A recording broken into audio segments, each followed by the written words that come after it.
masuk ke dalam gua Tur. Luar biasa, guanya kecil. Alhamdulillah waktu terakhir pandemi ya, pas mau masuk pandemi saya masih bisa masuk ke Jabal Tur. Jabal Sur bersama mutawif di sana, minta tolong dampingin. Berangkat setelah sholat asar dari Masjidil Haram, naik ke atas, jalan pelan-pelan, istirahat sebentar, minum, lanjut lagi, nyampe di atas maghrib. Di atas kita sholat sebentar, sholat, kemudian kita turun lagi, naik taksi ke Masjidil Haram, nyampe bisa sholat isya berjamaah. Ya, jadi mudah-mudahan kalau ada rizki kesempatan bisa berangkat umroh nanti, minimal kita luangin, bilang sama mutawif pengen ke tempat bersejarah, pengen kita kunjungin tempat Rasulullah mendapatkan wahyu, yakni di Jabal Nur, Gua Hiro, pengen ke tempat Jabal Sur di mana Rasulullah waktu itu dikejar-kejar oleh kafir Quraisy bersama Sayyidina Abu Bakar Siddiq masuk ke dalam gua, dan di dalam gua itu Rasulullah diselamatkan oleh Allah Subhanahu wa taala. Ya. Nah, dari situ kita harus bisa mengambil hikmah daripada hijrahnya Rasulullah sallallahu alaihi wasallam.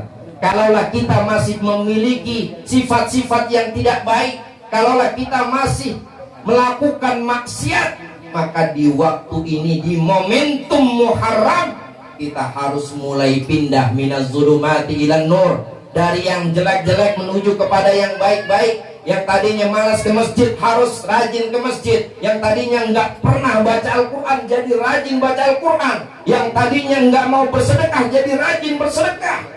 Ajak keluarga kita, jangan kita mau masuk surga sendirian aja. Suami kalau sayang sama istri, diajak istrinya, "Ma, ayo udah mulai sholat. Ma, ini Al-Quran kok nggak pernah dibaca-baca." Sama-sama baca. Malam bangunin sholat tahajud, sama-sama istighfar bareng-bareng agar Allah berikan rumah tangga yang sakinah mawaddah warahmah. Anak kita ajak juga bangunin, apalagi yang udah memasuki usia balik, ayo belajar, ayo sama-sama istighfar, ayo sama-sama bermunajat kepada Allah, agar Allah angkat kita, agar Allah muliakan kita, agar Allah berikan kemudahan dalam segala kehidupan yang kita jalani. Ikhwatal iman rahimani wa rahimakumullah, pentingnya kita untuk bisa menjaga keistiqomahan, terlebih dalam keadaan pandemi COVID-19. Ini udah berapa tahun nih?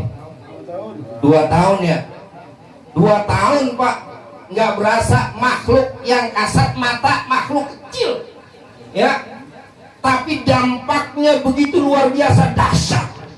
Perekonomian porak-poranda, pendidikan lumpuh, ibadah pun terganggu.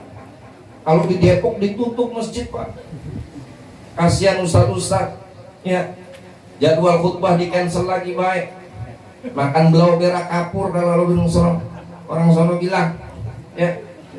Masjid ditutup padahal kurang toleransi kayak gimana kita.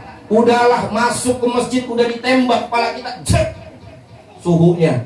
Udahlah kita pakai masker, nggak cukup 1, didobel lagi 2. Udah masuk ke dalam kita direnggang-renggangin. Tuh coba toleransi kita umat Islam.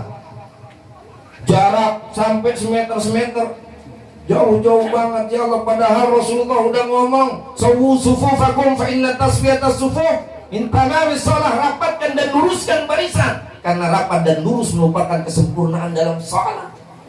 Tapi kita langgar itu semua. Padahal kita sudah menjalankan protokol kesehatan.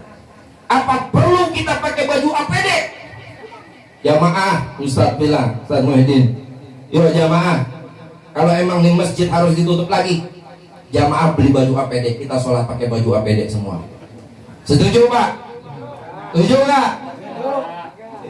Iya. Gerah-gerah dah situ. Coba pakai baju APD sholat. Ya Rabbana. Kerumunan ada yang mendapatkan rahmat, mendatangkan rahmat, ada kerumunan yang emang mendapatkan murka dari Allah. Allah tahu mana kerumunan yang akan Allah turunkan rahmat. Pengajian, majelis taklim, sholat di masjid, udah pasti Allah yang akan berikan penjagaan. Kita umat Islam harus yakin mereka ingin menghancurkan akidah kita. Kalaulah mereka ingin lawan umat Islam satu-satu, nggak bakal berani Pak. Umat Islam Kalau nunggu komando jihad, wah ada serentak Pak. Itu pahala yang dicari-cari. Makanya jangan sekali-kali ganggu umat Islam. Tapi yang mereka ingin kacaukan adalah akidah kita. Dengan kita, ya Allah, jadi bergantungnya dengan masker, bergantungnya dengan hand sanitizer. Harusnya umat diarahkan tetap bergantung kepada Allah. Pertama kali yang harus diarahkan adalah harus bergantung kepada Allah. Allahus Somad. Allah tempat kita bergantung. Ada corona, enggak ada corona, mati mah tetap ada. Betul apa betul? Iya. Mau ada corona, enggak ada corona, pasti mati mah ada. Kullu nafsin dha'iqatul maut. Setiap yang bernyawa pasti akan mati. Jangan takut mati, jangan cari mati, tapi kita harus persiapkan bekal kita menuju kematian. Apa bekal kita menuju kematian? Adalah takwa. Wa tazawwadu fa inna khairaz zadi takwa. Berbekalah kalian karena sesungguhnya bekal yang terbaik adalah takwa kepada Allah. Imtithalul awamir wajtinabun nawahi. Sekuat tenaga berusaha berjuang untuk menjalankan semua perintah Allah. Ya, perintah Allah banyak: sholat, sedekah, zakat, baca Quran. Ya, itu kita amalin. Dan berusaha semaksimal mungkin berjuang agar bisa menjauhi larangan-larangan Allah. Segala bentuk kemaksiatan kita jauhin dah. Ya, jangan coba-coba lagi dah. Kita deketin kemaksiatan, udah cukup. Kita fokus ke Allah. Karena dengan adanya pandemi COVID-19 ini, tak lain adalah Allah ingin menampakkan bahwasanya zat yang paling dahsyat, zat yang paling maha segala-galanya adalah Allah Subhanahu wa ta'ala. Manusia hanyalah makhluk yang lemah, debu-debu kecil yang banyak salah dan dosanya. Udah banyak dosanya, amalnya sedikit. Udah amalnya sedikit, kadang asal-asalan. Udah asal-asalan, kadang nggak sesuai dengan tuntunan Rasulullah Sallallahu Alaihi Wasallam. Udah gitu pengen masuk surga yang paling tinggi lagi bersama Rasulullah Sallallahu Alaihi Wasallam. Malu gak kita? Ya Allah, dosa banyak, amal ibadah sedikit, acak-acakan, kacau balau ya Rabb, tapi pengen masuk surga.